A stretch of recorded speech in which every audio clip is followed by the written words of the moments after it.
Hi, this is Ray Stendall, and I'm joined with Judy Williamson from the Napoleon Hill Foundation. If you watched our last episode, it was all about the topic of revenge, and this video is all about the topic of hate. And Napoleon Hill talked about both hate and revenge together, and we see there's certainly a difference between the two, and we want to highlight some of the differences and help you realize how you can take the emotion of hate and turn it around to be more productive, happier, and ultimately healthier. So Judy, how are you doing today?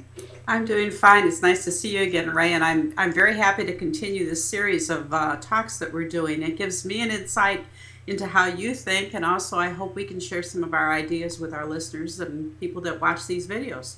Absolutely. We got quite a lot of positive feedback. So if you're watching this video and you've provided some feedback to us, thanks so much. And if you haven't, please feel free and comment and share and let us know what you think, because we're really trying something new here, and we believe that this will add a lot of value to you. So our topic today is all about hate. Well, Judy, when we think about the topic of hate, I mean, each of us have our own way of looking at it.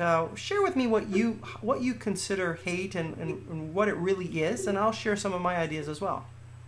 Hate is obviously, for me, one of the ultimate negative mental attitudes. You know, it's an attitude that positions us in the wrong direction entirely. And as we go down that journey, that road toward hate, toward revenge, toward whatever retaliatory acts we're going to try to put on other people due to our emotional feeling toward them, we're digressing from our purpose. And our purpose in life is not to hate, not to victimize other people, but to actually achieve self-actualization, which is another one of the mottos that'll be coming up. But in using hate, I think many people actually begin that downward spiral. And, you know, we talked a little bit about that before, but that spiral is not going to lead you to your ultimate destination, in my opinion.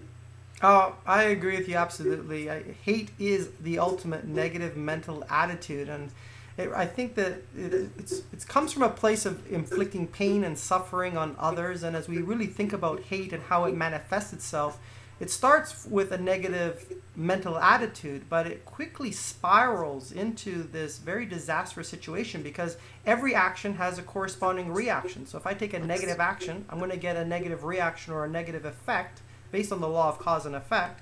And as this continues to spiral down, what's really going to happen? Well, ultimately this spiral, let's call it a death spiral, as if you think of an airplane falling to the ground, is really going to lead to more stress.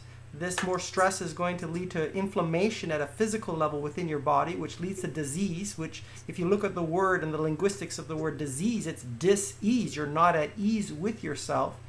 And not to mention all of the negativity and how that relates to your mental health, your emotional health. So absolutely agree with you. It's a deviation from being on purpose, and has such grave impacts. You're absolutely right. So I was, recently, I didn't mean to interrupt you, but recently I was at the Art Institute in Chicago, and just kind of walking through the different rooms and the different paintings, I encountered one that was striking.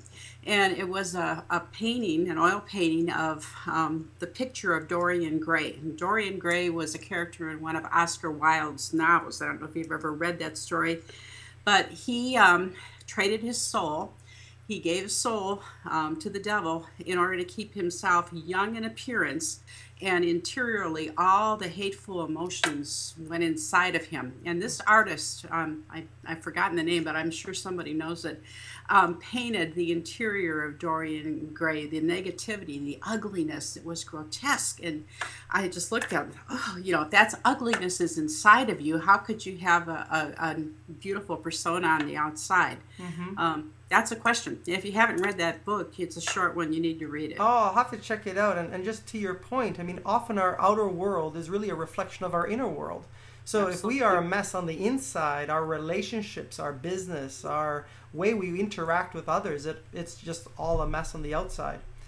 So as I was thinking about this, I'm sure the listeners and the viewers of this video would be interested to understand, how can they turn around this terrible emotion of hate and make it productive. And as I was thinking about this, I came up with a few steps. I'd love your feedback on this, Judy.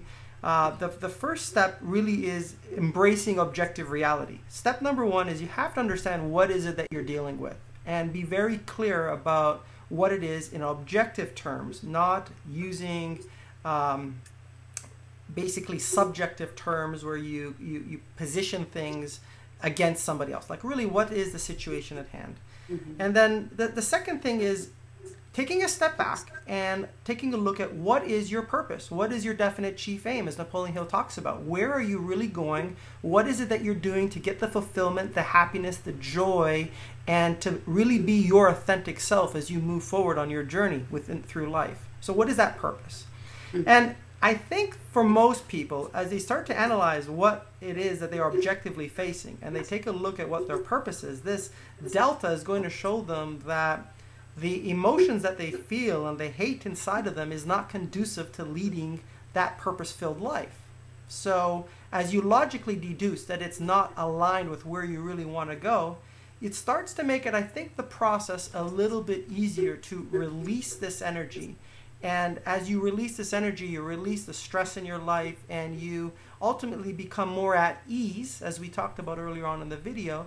And as a result of doing that, I think the next critical step is to get productive.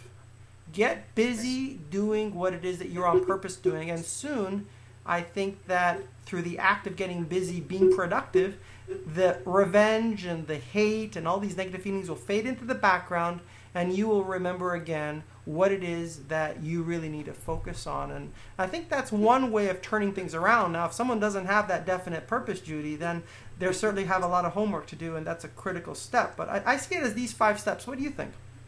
Well, I kind of agree with you. And as you were talking, I was thinking about what Dr. Judy Arce told me recently. She was rooming with another friend of mine, and the lady began to fluff the pillows on the bed. And then before long, Judy noticed that she wasn't just fluffing the pillows, she was beating the pillows, pounding her fist into them. And this went on for a little while, and Judy said, well, I was starting to get a little frightened. And then she said, after all it was said and over with, she said to her friend, do you feel better now? And the friend said, yes, I do. So obviously she was going through some interior thing with those pillows that she was interacting with. And in that method, in that way, she was repurposing her hate. She was dissolving it, as you said. And I think we have to find those ways to dissolve our hate, whether it's a physical activity or a purpose in our lives. Mm-hmm. But the primary question is, what do I want to achieve? And is this hate, this emotion, bringing me closer or further away from my goal? And if the response is further away, then we need to give it up. Mm-hmm. Absolutely. That's a great point. And just to that end, we all can become fitter and healthier. So why not take all that negative energy and emotion and channel it into doing, I don't know, sit-ups, push-ups, jumping jacks, beating a punching bag, or what you have access to. And in the process of getting yourself tired, you, in the end, are increasing your heart rate and ultimately helping your health and your vitality. That's right. You know, one of my favorite quotes by Napoleon Hill, even though it doesn't directly say hate, it can imply it. He says, you know, when he's talking about opinions, he says, opinions are the cheapest commodity on earth. Everybody has them. And oftentimes opinions lead into hateful discussions where certain sides are chosen, you know, the opposite or the side that's akin to how you believe. But when we take sides, we begin to separate.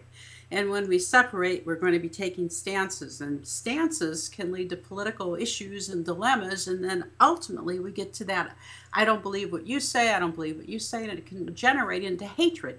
And, you know, when you think about issues that are happening worldwide, you know, they don't start out as extreme hatred, but they do become that because people take their individual stance, and eventually they can't meet in the middle. They can't come together. So I think if we look for ways to dissolve some of that intensity, like you said, we can begin to work our way into mutual agreement. Maybe not love, like you mentioned before when we were talking, but maybe understanding, and then that is a step toward love. I see what you're saying, and just to add to it, I mean, if we think about the ultimate expression, as mentioned in this Ezine, of hate, it's really violence. I mean, and physical violence. Yes. And we just think about all the repercussions to yourself and to the person who's on the receiving end of the violence. And as we think about this, how it escalates up, even violence between countries, and you ultimately have wars and all kinds of challenges like that. So it all really stems from being able to control and understand our emotions and repurpose them. So yeah, great. So just in terms of wrapping up, I hope all of you have really enjoyed this segment. We enjoyed making it for you.